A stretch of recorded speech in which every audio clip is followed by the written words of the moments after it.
the translation of the word is upadana, translated very often as attachment. And another translation is clinging. And so many people come across that and they feel like, well, if I'm not attached to the people that I love, Oh, yes. then how is that, what exists in free of attachment? It sounds very cold. It sounds callous. It doesn't sound interesting at all, right? Spock, Vulcan, Spock. It Well, sounds yes, Spock. exactly, which is not at all the case when we look very closely. And again, this is best understood in everybody's direct experience, not in my explanation of it.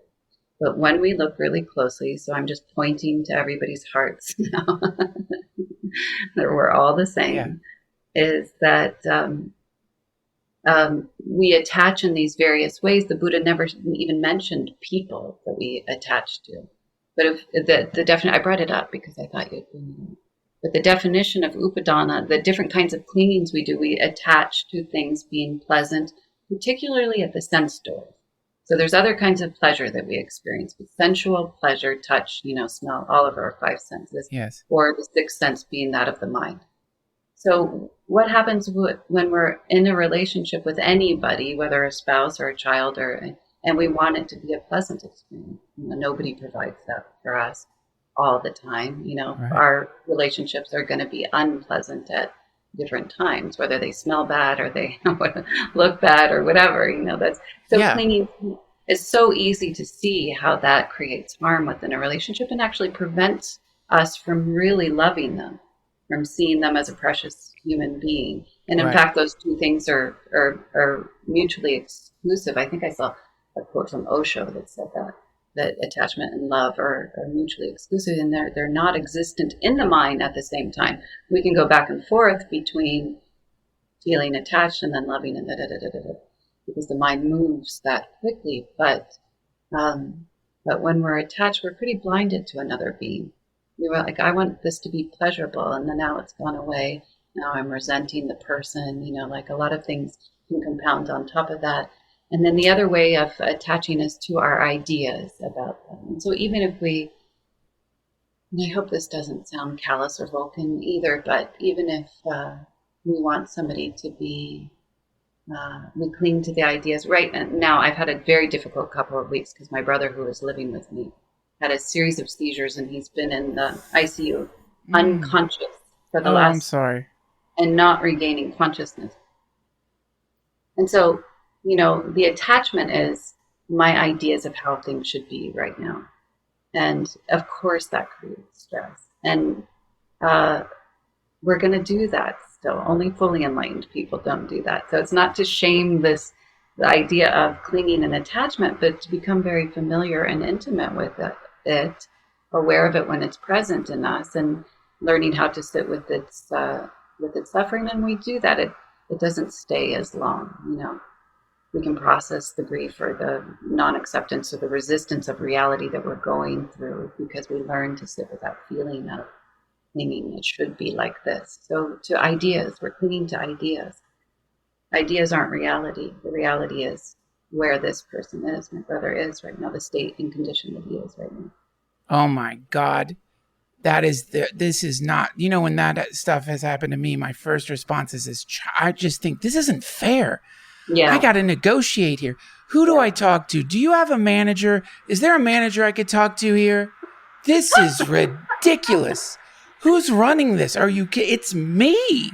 You don't do this to me. You're doing this to me. That's my mom. You don't give my mom cancer. Who am I talking to? This is insane. How is this? This is as unfair as unfair. Man, I get just smashed. And you just end up like one of those, you see the bird trapped in the house. And it's so sad, smashing into the window, smashing in the window. The bird doesn't meditate enough for it to fly right through. But it's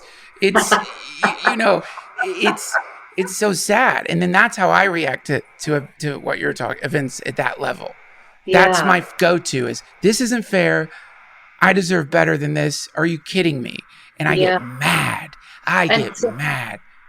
Exactly. And that's human. And so our job at this level that we are at now is It's not to say, well, don't do that. You're just creating more suffering when you do that.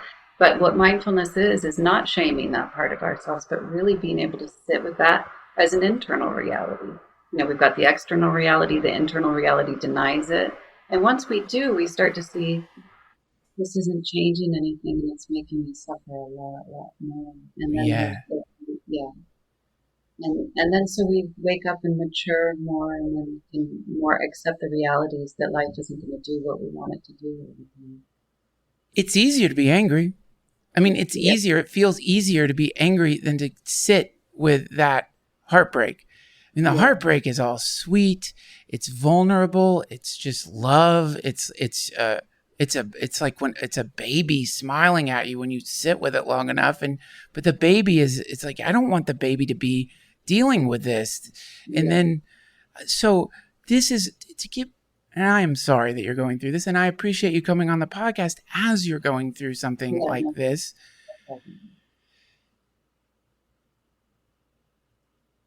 What I love about Vipassana, as I understand it, which I don't think is a very clear understanding, is this invitation to go to that place, to open the door, go in the room, and the room that a lot of us have been like actively, aggressively avoiding. And when, for me, glimpses of recognizing that the thing I thought was the worst thing seems to be the best thing about me, or the best thing I've ever. You can't believe it. It seems ridiculous that this thing actually, your whole life you've been running away from this gift that is inside of you. That's what Vipassana practice does. It is a shedding of the layers, and you really do feel like you get down to something that was so familiar and somehow forgotten. That's the sense of it. And then, of course, so rich and satisfying and deep, deeply satisfying, deeply satisfying. But Vipassana is just an exploration of our consciousness, and it's the only tool to do it. It's got this word that is a language we don't understand, but it's near to all of us. It's not a Buddhist thing. It's a reality. It's a way of exploring consciousness, because you can't, as Matthieu Ricard said, you can't doctors can't measure, look at, they know nothing about consciousness. There's no tool or instrument to look at consciousness. And the only way to do that is in the first person. And so that's what Vipassana does. Let's look at sadness. Let's look at grief. Let's look at this body and sensation and emotion and feeling and the way the mind and the body are connected. And so Vipassana is called insight meditation because these are the insights you see. You have insights. These aren't Buddhist insights. They're insights into nature. So the translation of Vipassana is to see nature. We're just looking at reality, and the reality of thought. Explore. What are thoughts? Look at them. If you want to know the mind, sit down and look at it, said Munindra, I think. That's the only way to do it. And Vipassana is a technique and a tool to do that. We have to sustain the mind and attention and concentration so that it is able to see things on a more subtle level. If we have a real scattered mind, we're only seeing things on a grosser level. But once concentration comes there, the mind can start to perceive things on a deeper level. You can, hear a sound and see it right through sometimes like a psychedelic will help you to heighten the senses to be able to. I've heard that. Yes.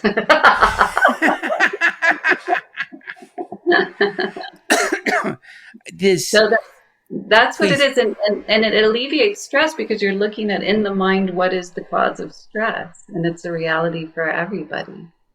And it's a universal truth that we start to see. Just like if we jump into the ocean, we know that other people will get wet from the water because we have when we did it, right? And so same in the mind, we start to see these things are universal truths. So necessary for you to go on a Vipassana meditation retreat.